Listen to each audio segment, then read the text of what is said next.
નમસ્કાર નમસ્કાર નમસ્કાર વિદ્યાર્થી મિત્રો, સ્વાગત છે આપ સૌનું વિદ્યાકુલના સરસ મજાના વિદ્યાકુલ ગુજરાતી કોમર્સના સરસ મજાના લાઈવ લેક્ચરની અંદર. આજે હું તમને આર્ટ્સના ધોરણ 12ના સમાજશાસ્ત્ર એટલે કે સોશિયોલોજી વિષયના મોસ્ટ ટાઈમ સવાલો જે તમારી આવનારી ફેબ્રુઆરી અને માર્ચની 2026ની પરીક્ષામાં પૂછાવાના છે એ હું ખાસ તમને જણાવવા જઈ રહ્યો છું. જે બધા જ માર્ક્સના, 2 માર્ક્સના, 3 માર્ક્સના, 5 માર્ક્સના બધા જ તો હું કહેવા માટે જઈ રહ્યો છું. તો ખાસ મારી સાથે છેક સુધી જોડાયેલા રહેજો, કારણ કે આર્ટ્સના એમપી માત્ર ને માત્ર અહીંયા જ તમને લાઈવ દેખવા માટે મળવાના છે. તો બોર્ડ 2026ના સમાજશાસ્ત્રના વિષયના એમપી જોતા પહેલા ખાસ એક નાની એવી લાઈક કરી દો. ચેનલને સબસ્ક્રાઇબ ન કરી તો કરી દો, કારણ કે ભૂગોળ, ઇતિહાસ, મનોવિજ્ઞાન, રાજ્યશાસ્ત્ર, સમાજશાસ્ત્ર, ઇતિહાસ આ જેટલા વિષયો આર્ટ્સના છે બધા વિષયના એમપી આ ચેનલના વિડીયો સેક્શનની અંદર આવી જવાના છે. ભાઈ એક બે ના તો આવી ગયા હશે હેને, એટલે ટેન્શન લીધા વગર, વાટ જોયા વગર, રાહ જોયા વગર બધા વિષયના એમપીને ગરમા ગરમ જોવા છે. ચેનલને સબસ્ક્રાઇબ કરી નાખજો મારા દીકરાઓ, જેથી તમારા સુધી ફટાફટ સટાસટ આઈએમપી પહોંચે ને તમને લાભ મળે. ભાઈ ઇકોનોમિક્સના તો ઓલરેડી આપવાનો જ છું, અને બાકીના વિષયને આપી દીધા, એટલે આર્ટ્સનું મેં કાંઈ બાકી નથી રાખ્યું, કારણ કે ડિમાન્ડ હતી ને તમારી સાહેબ આર્ટ્સના એમપી લાવો, તો હું લાવી રહ્યો છું. હવે મને તમારો સપોર્ટ જોઈએ. ઓકે, જેટલા તમે મને વધારે વિડીયોને જોશો, જેટલાને ફેલાવશો, એટલાનો મને વધારે ઉત્સાહ મળશે કે નાના ઓર વિડીયો લઈ આવું તમારા માટે. મારે આ તો જોતું જ તમારા માટે, અને તો જરાક આટલું કરી દો, તમારા મિત્રોને આર્ટ્સવાળાને ફેલાવી દો, કારણ કે આર્ટ્સવાળા વિદ્યાર્થીઓ છે ઝાઝા ગુજરાતમાં, પણ એમના માટેનું મટીરિયલ બહુ ઓછું છે. એને ધ્યાનમાં રાખીને મોસ્ટ ટાઈમ બી સવાલો સમાજશાસ્ત્રના હું તમારા માટે લઈને આવ્યો છું, અને હું પ્રયત્ન કરીશ કે ઓછામાં ઓછા ટાઈમમાં તમને ઝાઝામાં ઝાઝા એમપી કહી શકું. ઓકે, હાલો શરૂ કરીએ. એકય ચેપ્ટર મેં બાકી નથી રાખ્યું બાય ધ વે. ચેપ્ટર 1ની વાત કરીએ તો 2 માર્ક્સના મોસ્ટ એમપી સવાલો. ઓકે, હું જરાક લખી લઉં પેનનું. હા, 2 માર્ક્સના મોસ્ટ એમપી સવાલો આ રહ્યા કે ભારતનો નાગરિક એવોર્ડ કયા કયા છે, રાષ્ટ્રીય એકતાની કોઈ પણ એક વ્યાખ્યા લખવાની છે, પછી આ 2 માર્ક્સમાં વિધાન સમજાવવાનું છે કે ટેલિવિઝન દેશના નાગરિકોનું મનોવલણ રાષ્ટ્રપ્રેમ તરફથી ઘડે છે. વિધાન સમજાવવાનું છે. ભારતમાં કયા કયા ધર્મ પાળતા લોકો વસવાટ કરે છે એ પણ આપણે અહીંયા મેન્શન કરવાનું છે. ધર્મના નામ લખવાના છે બેઝિકલી. તો 2 માર્ક્સમાં પહેલા ચેપ્ટરમાંથી એટલા સવાલો છે. પછી સ્ક્રીનશોટ પાડી લેજો, એટલે પછીથી તમે એને સેવ કરીને ફોનમાં ચોપડીમાં ટીક કરી શકો. અત્યારે ચોપડીમાં ટીક કરવા રહેશો તો ભેગું નહીં થાય, એટલે પહેલાં ફટાફટ જોઈ લો, અથવા તો તમને એવું લાગે તો તમે સ્ક્રીન પોઝ કરી શકો, વિડીયો ઊભો રાખી શકો, અને વિડીયો ઊભો રાખીને તમે ચોપડીમાં ટીક કરતા જાઓ તો પણ ચાલે એમ છે. ઓકે, હાલો ત્યાર પછી જોઈએ તો ચેપ્ટર 1માંથી જ 2 માર્કના બીજા સવાલો છે કે ભારતનું બંધારણ ધર્મનિરપેક્ષ રાજ્ય તરીકે સ્વીકારે છે, સમજાવવાનું છે. એમાંથી એક આ છે ભાતીકળ સંસ્કૃતિ, પછી ભારતમાં વિવિધતા કઈ કઈ જોવા મળે છે, અને પ્રાચીન કાળમાં ભૌગોલિક એકતા માટે કયા નામો વપરાતા હતા. તો આ હું જે સ્ટાર કરતો જાઉં છું એ સવાલો છે એ તમારા માટે સૌથી વધારે અગત્યના છે. ઓકે, તો અહીંયાથી આ 2 સવાલો છે, અહીંયા 3 આ પહેલા કરજો, બાકીના પછી કરજો, પણ એનો મતલબ એવું નથી કોઈ નકામા છે. પહેલા આ સવાલો સ્ટાર કરેલા સૌથી પહેલા પાકા કરવા. ઓકે, ચાલો આગળ વધીએ. 3 માર્ક્સના સવાલો જો અહીંયા માર્ક્સ અહીં બદલાતા જશે, એટલે અહીંયા નજર રાખજો. ખાલી એવું નહીં કહેતા ચેપ્ટર નંબર 1 આખું લઈ લીધું, શું વિભાગ બદલાઈ ગયો છે. અને એમાં રમતગમતની પ્રવૃત્તિઓ રાષ્ટ્રીય એકતામાં કઈ રીતે મદદ કરે એ આપણે મેન્શન કરવાનું. વૈવિધ્યની ચર્ચા કરવાની છે. ભારતના નાગરિકોની મુખ્ય ફરજો આપણે ખાસમાં ખાસ સમજાવવાની છે. તો 3 સવાલ આપું છું 3 માર્ક્સ માટે આ સ્લાઇડમાંથી, જે તમારે પાકા કરવાનું થશે. ઓકે, હાલો ઉતાવળ રાખજો, અને એવું લાગે કે સાહેબ ઉતાવળથી ભેગું નથી થતું, મેં કીધું વિડીયો ઊભો રાખી અને સ્ક્રીનશોટ પાડી શકો. હું સાઈડમાં ઊભો રહીને અહીંયા સમજાવું છું, જેથી હું તમને સવાલના સ્ક્રીનશોટ પાડતી વખતે નડું નહીં. ઓકે, બીજું એક મારે તમને ખાસ કહેવું છે કે ભાઈ તમે આર્ટ્સના વિષયો લઈને બેઠા છો, આર્ટ્સના વિષયોની તૈયારી કરો છો, એમાં એક વિષય છે અર્થશાસ્ત્ર. જેટલા વિદ્યાર્થી મિત્રો નામેથી અર્થશાસ્ત્ર વિષય હોય એમના માટે ખાસ MCQ અને SQની એક PDF મેં તમારા માટે તૈયાર કરી છે. 12 ચેપ્ટરની, ઓલું 12મું નવું આવ્યું ને એમાં પણ આવી દયા, તો એના ચેપ્ટરની સરસ મજાની એક PDF મેં તમારા માટે તૈયાર કરી છે. માત્ર 69 રૂપિયાની છે. ટોકન ફી એટલા માટે રાખી છે, નહીંતર તો અમે ઝાઝુ પ્રાઇસ રાખી શકાય એમ છે, ને ઘણું બધું કરી શકાય એમ છે, પણ એટલા માટે રાખી છે કારણ કે તમને MCQમાં બહુ તકલીફ પડે. ઓકે, હા, આર્ટ્સના વિષયોમાં ઇકોનોમિક્સ અને ઇંગ્લિશ, ઓકે, એ 2 વિષયોની PDF તમને મદદરૂપ થશે. બાકીના આર્ટ્સના વિષયોની PDF અવેલેબલ નથી. હા, પણ ઇકોનોમિક્સ વિષયની અવેલેબલ છે. આ વિડીયોના ડિસ્ક્રિપ્શનમાં એના ખરીદવા માટેની, ડાઉનલોડ કરવા માટેની લિંક છે. ઇન કેસ ડાઉનલોડ કરવામાં કે એવું કાંઈ પણ ખરીદવામાં, પરચેસ કરવામાં પ્રોબ્લેમ આવે, 69 રૂપિયા છે, 69, 169 ને ખાલી 69. અને એની અંદર આખે આખા ઇકોનોમિક્સના જેટલા MCQ મેક્સિમમ નીકળી શકે, મોસ્ટ ટાઈમ બી લલ્લુ પપ્પુ નહીં, એ બધા મેં મૂક્યા છે, જેના જવાબ પણ એની અંદર છે. અને કાંઈ લોચો પડે તો આ ફોન નંબર છે 97 44 45 48. કોલ કરી દો અને પૂછી લો કે આ પ્રોબ્લેમ આવે સોલ્વ કરી દો, એટલે તમને સોલ્વ કરી દેશે. ડન છે ભાઈ? હાલો આગળ વધીએ. ત્યાર પછી ચેપ્ટર નંબર 2, તો એમાં 3 માર્ક્સના સવાલો સૌથી વધારે કયા કયા પૂછાય? તો સૌથી પહેલું છે આદિવાસીઓના ગીત સંગીત ને નૃત્ય કલાની સમજૂતી આપો, મોસ્ટ ટાઈમ બી છે. પારસી સમુદાય અને આદિવાસી કલા સંસ્કૃતિ છે. આ 5માંથી આ 3 સવાલો સૌથી પહેલા કરજો, તો તમને આઈડિયા આવશે કે પેપર કઈ રીતનું નીકળશે. ઓકે, હાલો પાકું કરતા જાજો દીકરાઓ. ચાલો ચાલો જલ્દી જલ્દી ફટાફટ. હાલો ત્યાર પછી ચેપ્ટર 2 માં 5 માર્ક્સના સવાલો. ભાઈ 5 માર્ક્સના સવાલો કયા છે? શહેરી સમુદાયના લક્ષણો, શીખ સમુદાયની વિશિષ્ટતા અથવા તો લોક સંસ્કૃતિની સમજૂતી. તો આ સવાલો સૌથી પહેલા સ્ટાર વાળા પાકા કરવાના છે તમારે, હે ને? હાલો ત્યાર પછી આગળ વધીએ. ચેપ્ટર નંબર 3 છે અને એની અંદર મંડલ કમિશન છે, એને કઈ રીતે આપણે કન્સિડર કરીએ છીએ, તો એને કામગીરી સોંપવામાં આવી હતી, તો એ આપણે લખવાની છે. ઓકે, હા ટોટેમવાદ ખાસ અગત્યનો છે. ત્યાર પછી હે ને, તો આટલી આદિવાસીઓમાં યુવા ગૃહો કયા કયા કામ કરે છે. ઓકે, તો આટલી વસ્તુ આપણે મેન્શન કરવાની છે. આ બધા લખજો અને એના કરતાં પહેલા પાકા કરજો. બધા સવાલો છે ગોતી ગોતીને લાવ્યો છું તમારા માટે. ચાલો આગળ વધીએ. ત્યાર પછી હાલો 2 માર્ક્સના સવાલો ચેપ્ટર નંબર 3 માં કયા પૂછાય? ઓબીસી અન્ય પછાત વર્ગ, અધર બેકવર્ડ ક્લાસ, એના વિશે નોંધ લખવાની છે. 2 માર્ક્સની અંદર ટૂંક નોંધ છે. અનુસૂચિત જનજાતિની વ્યાખ્યા તો ડન છે, પણ કોઈ પણ 4 આદિ જાતિના નામ તમારે લખવાના છે. ઓકે, અને આદિ જાતિનું વર્ગીકરણ કઈ 6 રીતે કરવામાં આવે છે, એના પણ નામ લખવાના છે. ઓકે, ચાલો ત્યાર પછી વાત કરીએ ચેપ્ટર નંબર 3 માં 3 માર્ક્સ વાળા સવાલો. ઓકે, તો આદિવાસી વિકાસ કાર્યક્રમ મોસ્ટ ટાઈમ બી છે, પાકું કરજો. પછાતપણું કોને કહેવાય? એના માટેના ભારત સરકારના માપદંડો અને સરકારે કઈ કઈ યોજનાઓ એમના માટે અમલમાં મૂકી છે. જો યોજના લખો તો એની અંદર 2 વસ્તુ હશે પુસ્તકમાં આપી છે, ક્યારે શરૂ થઈને શા માટે, ફરજિયાત મેન્શન કરજો. ઓકે, યાદ રહેશે તો લખાય, વાંધો નથી. હાલ ચેપ્ટર 4 ની વાત કરીએ તો ચેપ્ટર 4 ની અંદર 3 માર્ક્સના મોસ્ટ ટાઈમ બી સવાલો કયા છે? તો સ્ત્રીઓના બંધારણીય અધિકારો મોસ્ટ ટાઈમ બી છે. પછી ભારતમાં લિંગ પ્રમાણ, જેને આપણે જાતિ પ્રમાણ પણ કહીએ છીએ, ઇકોનોમિક્સમાં પણ આવે છે, એ આપણે મેન્શન કરવાનું. સ્ત્રી સશક્તિકરણનું મહત્વ આપણે ફરજિયાત લખવા. આટલા જે મેં કીધા છે એ મોસ્ટ ટાઈમ બી છે. આને પણ કન્સિડર કરજો. સ્ત્રીઓ માટેના શૈક્ષણિક કાર્યક્રમ જે ભારત સરકારે શરૂ કર્યા છે, 3 માર્ક્સમાં છે, એટલે આ 4 સવાલો છેલ્લા એ તમારે ફરજિયાત કરવાના થશે ચોથા ચેપ્ટરમાંથી 3 માર્ક્સ માટે. ઓકે, હલો ત્યાર પછી ઓકે, તો આટલી વિગતો છે. આમ આરોગ્યલક્ષી યોજનાઓ મહિલા સશક્તિકરણ માટેની એક લખજો, બાકી બધું તો આ આવી ગયું છે. ભારત અને ગુજરાતમાં લિંગ પ્રમાણ શહેરો ગામડામાં તો આપણે જરૂર, પણ આ એક સવાલ કરજો, આરોગ્યલક્ષી યોજનાઓ. ઓકે, હાલો ચેપ્ટર નંબર 4 માં 5 માર્ક્સના સવાલો કયા છે ભાઈ? તો મહિલાઓને રક્ષણ પૂરું પાડતા મુખ્ય કાનૂન કાયદા કયા છે એ આપણે બધા સમજાવવાના. મહિલાઓના બંધારણીય અધિકાર આપણે સમજાવવાના છે. ઓકે, આરોગ્યલક્ષી યોજના ઓલરેડી થઈ ગયું છે. સ્ત્રી સશક્તિકરણ વાળું આપણે કરી નાખ્યું છે. અને ઓકે, અને આ જે આર્થિક કાર્યક્રમો છે એ આપણે મેન્શન કરવાનો. તો 3 સવાલો 5 માર્ક્સ માટે ફરજિયાત છે, પાકા કરવાના, એ કરી નાખજો. ઓકે, ચાલો આગળ વધીએ. ત્યાર પછી ચેપ્ટર નંબર 4 અને એમાં 5 માર્ક્સના સવાલો ને બધું ઓલમોસ્ટ આવી ગયા છે, એટલે આની જોઈએ. ચેપ્ટર નંબર 5 ની અંદર આપણે ધ્યાન રાખીને જોશું તો આપણને ખ્યાલ આવશે, ખબર પડશે કે 2 માર્ક્સના આ સામાજિક પરિવર્તનના લક્ષણો છે, પછી પ્રભાવી જ્ઞાતિના માપદંડો કયા કયા છે, અને ઉદારીકરણ એટલે શું. તો આ 3 સવાલો ખાસ પાકા કરવાના ચેપ્ટર નંબર 5 માંથી 2 માર્ક્સ માટે. ઓકે, ત્યાર પછી 2 માર્ક્સ માટે એ સિવાયના સંસ્કૃતિકરણની પ્રક્રિયા શા માટે દ્વિમાર્ગી છે, અને ભૌતિક સંસ્કૃતિ એટલે શું, કઈ કઈ વિગતોનો એની અંદર સમાવેશ થાય છે.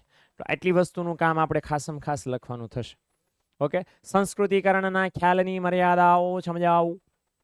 ઓકે, તો 1, 2 ને ત ગળે 3 આટલી વિગતો આપણે મેન્શન કરવાની થાય ભાઈ. ક્લિયર છે? ચાલો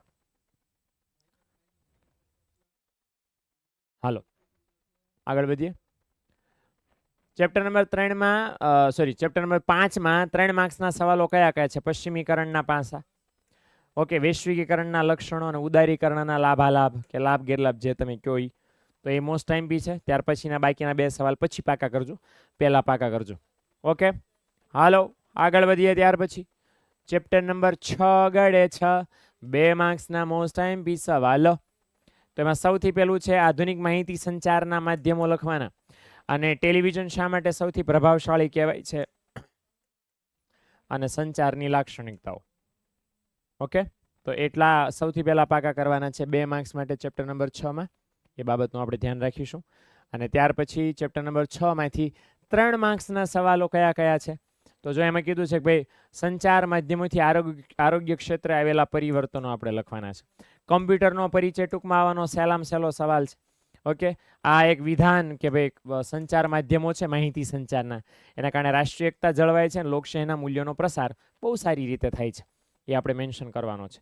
ચલચિત્ર એટલે કે ફિલ્મો, પિક્ચર્સ, એની સમજૂતી આપણે આપવાની છે. તો એ આપણે લખવાનું 3 માર્ક્સ માટે.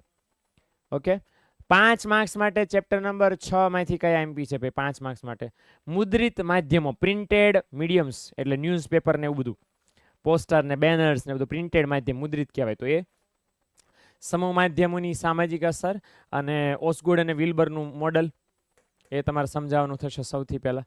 આ સવાલો જે હું સ્ટાર કરું છું દીકરાઓ, એ સૌથી પહેલા પાકા કરવાના છે. અને ત્યાર પછી સમય રહે તો બાકીના કરવાના છે, ભૂલી નહીં જતા. ઓકે, ચાલો ચેપ્ટર નંબર 7 ની વાત કરીએ તો સ્વચ્છતા આંદોલન 2 માર્ક્સ માટે મોસ્ટ આઈએમપી છે. સમાજમાં શું કહેવાય, કયા 2 પ્રકારના સમૂહો હોય છે એ આપણે અગત્યનું છે. અને બસ આ 2 સવાલો ખાસ પાકા કરજો. સામાજિક આંદોલનની વ્યાખ્યા ઘણી બધી છે, પણ એક આપણે એક જ મિનિટ મિત્રો પાકી કરવાની થશે. ડન છે ભાઈ? હાલો આગળ વધીએ. ત્યાર પછી હાલો બીજું ખાસ તમને કહી દઉં, ઓલરેડી તમને જાણ છે જ, ખબર છે જ, પણ ઇકોનોમિક્સની એમસીક્યુ અને 1 માર્ક્સના સવાલો અને જવાબો ધરાવતી પીડીએફ રેડી કરી રાખી છે તમારા જેવા વિદ્યાર્થીઓ કે જેમને એમસીક્યુ અને એસક્યુમાં માર્ક્સ કપાય છે ઇકોનોમિક્સમાં અને ઇંગ્લિશમાં, બંને વિષયમાં. તો એ પીડીએફ ન લીધી હોય તો લઈ લેજો. કઈ રીતે ખરીદવી એની પણ લિંક છે ને કઈ ડાઉનલોડ કરવા માટે 2 લિંક આપેલી છે. લિંક ખોલો એટલે તમને આઈડિયા આવી જશે. અને ન તો કાંઈ ખબર પડે તો આ નંબર ઉપર ફોન નંબર કરીને તમે માહિતી મેળવી શકશો. ડન છે? હાલો તો આગળ વસ્તુ આપણે ધ્યાન રાખીએ ચેપ્ટર નંબર 7 માં કે 3 માર્ક્સના સવાલો કયા કયા પૂછાઈ શકે છે. તો સામાજિક આંદોલનના લક્ષણો અને વિરોધાત્મક સામાજિક આંદોલન અને હા આ તફાવત કે સુધારાવાદી આંદોલન અને ક્રાંતિકારી આંદોલન વચ્ચેનો તફાવત સૌથી પહેલા પાકો કરવાનો છે. ડન છે ભાઈ? હાલો તો આટલી વસ્તુ આપણે કરવાની છે. ત્યાર પછી ચેપ્ટર નંબર 7 માંથી ક્રાંતિકારીને ઓલું તો થઈ ગયું છે અને સામાજિક આંદોલનની અસર હકારાત્મક કે નકારાત્મક જે છે એ આપણે મેન્શન કરવાની. ઓકે, બાકીના સવાલો મેં તમને આગળ કહી દીધા. ચેપ્ટર નંબર 8 એમાં 2 માર્ક્સના સવાલો કયા કયા છે?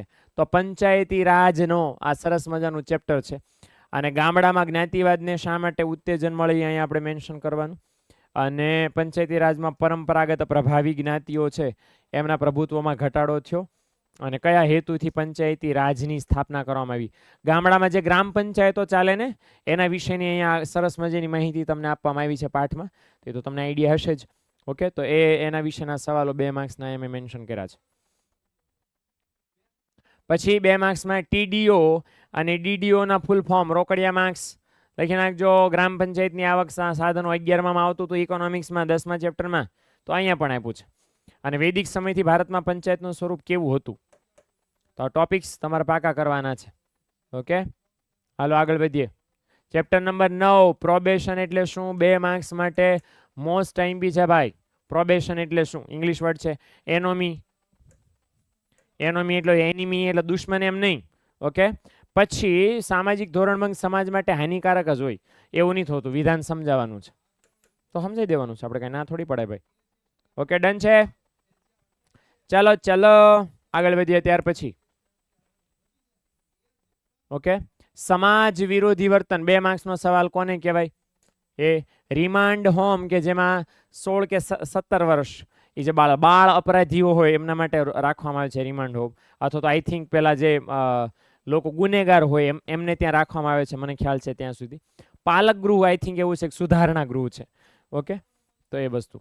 યુવાનની લાક્ષણિકતાઓ, જો બ્રહ્મભટ્ટ યુવાન છે, ભૂપેન્દ્ર બ્રહ્મભટ્ટ છે, એમણે યુવાનની કઈ કઈ લાક્ષણિકતાઓ આપી છે એ આપણે 2 માર્ક્સ માટે ખાસ અગત્યની છે, એ કરજો 9મા ચેપ્ટરમાંથી.